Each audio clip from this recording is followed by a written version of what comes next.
Friends, welcome back to my channel. இன்றைக்கி நாம் பார்க்க போகிற வீடியோன்னு பார்த்தீங்கன்னா, ராமநவமி அன்று ஸ்ரீராமருக்கு நீர்மோர் பானகம் படைப்பது ஏன் தெரியுமா? வாங்க இன்னைக்கு அதை பற்றி தெரிஞ்சுக்கலாம். ஸ்ரீராமர் அவதரித்து ராமநவமி நாளில் நம் சில முக்கியமான சடங்குகளை வழக்கமாக கடைபிடித்து வருகிறோம். அதாவது ராமருக்கு நீர்மோர் பானகம் படைத்து வழிபடுவது, அதே போல கோவிலுக்கு வரும் பக்தர்களுக்கு நீர்மோர் பானகம் விசிறி போன்ற பொருட்களை தானமாக வழங்குவது போன்றவற்றை வழக்கமாக செய்து வருகிறோம். இவற்றை எதற்காக செய்கிறோம்? இந்த நாளில் ராமருக்கு ஏன் நீர்மோர் பானகம் படைத்து வழிபடுவதும் தானமாக கொடுப்பதும் விசேஷமானதாக கருதப்படுகிறது என்பதை வாங்க பார்க்கலாம். உலகில் தர்மம் நிலைத்திருக்க வேண்டும் என்ற நோக்கத்துடன் மகாவிஷ்ணு பல அவதாரங்களை எடுத்தார்.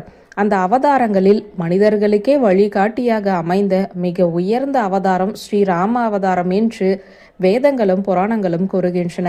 அதனால்தான் ஆண்டுதோறும் ஸ்ரீராமர் அவதரித்த தினமான ராமநவமி மிகுந்த பக்தி உணர்வுடன் நாடு முழுவதும் கொண்டாடப்படுகிறது. கிருஷ்ணர் பிறந்த தினம் ஜென்மாஷ்டமி என கொண்டாடப்படுவது போலவே ஸ்ரீராமர் பிறந்த தினம் ராமநவமி என்ற பெயரில் பெரும் திருநாளாக அனுஷ்டிக்கப்படுகிறது. புராணங்களின்படி மகாவிஷ்ணுவின் 7வது அவதாரமாக ஸ்ரீராமர் அவதரித்தார். இந்த தசாவதாரம் நிகழ்ந்தது திரேதா யுகத்தில் என்று கூறப்படுகிறது. புராண குறிப்புகளின்படி ஸ்ரீராமர் அவதரித்த நாள் சைத்திர மாதம், அதாவது தமிழில் பங்குனி மாத வளர்பிறை நவமி திதி புனர்பூச நட்சத்திரம் என்ற புனித இணைப்பில் நிகழ்ந்ததாக சொல்லப்படுகிறது.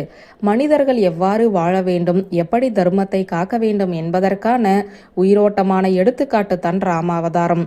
ராமநவமி நாளில் அதிகாலையில் எழுந்து குளித்து தூய்மையான ஆடைகளை அணிந்து வீட்டில் ராமர் பட்டாபிஷேக படத்தை வைத்து பூஜை செய்யலாம். அந்த படத்தை மல்லிகை, துளசி, செந்தாமரை அல்லது கிடைக்கும் பூக்களால் அலங்காரம் செய்யலாம்.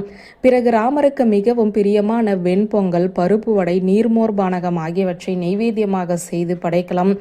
இவை எல்லாம் சாத்தியமே இல்லை எனில் மிகவும் எளிமையாக 2 வாழைப்பழம், 1 டம்ளர் பால் அல்லது 1 டம்ளர் நீர்மோர் வைத்து மனமாற வழிபட்டாலே போதும். அப்போது ராம் ராம் என்று ராமநாமத்தை மனதில் கூறிக்கொண்டே இருக்க வேண்டும்.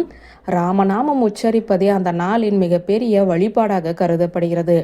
ராமநவமி நாளில் ராமாயணம் படிப்பது, ராமர் பற்றிய கதைகளை கேட்பது, ராமநாமங்களை ஜெபிப்பது மிகுந்த புண்ணியத்தை தரும்.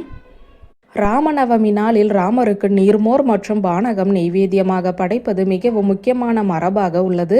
இதற்கு காரணம், ஸ்ரீராமர் தனது வாழ்க்கையின் ஒரு பகுதியை ராஜரிஷி விஸ்வாமித்ரருடன் காடுகளில் கழித்தார்.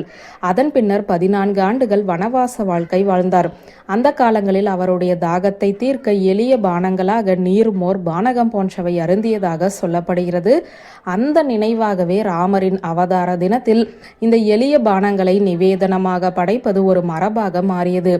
நீர்மோர் பானகம் ஆகிய இரண்டுமே உடலுக்கும் மனதிற்கும் குளிர்ச்சியையும் உற்சாகத்தையும் தரக்கூடியது. இந்த நாளில் ராமருக்கு இதை படைப்பதால் அவருடைய மனம் மகிழ்ந்து நமக்கு ஆசி வழங்குவார் என நம்பப்படுகிறது. ராமநவமி நாளில் நீர்மோர் பானகம் தானகம் வழங்குவதுமே கோடிக்கணக்கான புண்ணியத்தை தரும் என சொல்லப்படுகிறது. கோவில் வாசலில் நின்று வருபவர்களுக்கு நீர்மோர் கொடுத்து அவர்களின் தாகத்தை தணிப்பது மிகவும் புனிதமான சேவையாக கருதப்படுகிறது. விசிறி, குடை, செருப்பு போன்றவற்றையும் தானமாக வழங்குவார்கள். இவை எல்லாம் மற்றவர்களின் கஷ்டத்தை குறைக்கும் தானங்கள் என்பதால் மிகவும் உயர்ந்த புண்ணியமாக கருதப்படுகிறது. ராமநவமி நாளில் செய்யப்படும் தானம் பல தலைமுறைகளுக்கும் புண்ணியம் தரும் என நம்பப்படுகிறது. வியூவர்ஸ், இந்த வீடியோ உங்களுக்கு பிடித்திருந்தால் லைக், கமெண்ட், ஷேர் பண்ணுங்க. நன்றி.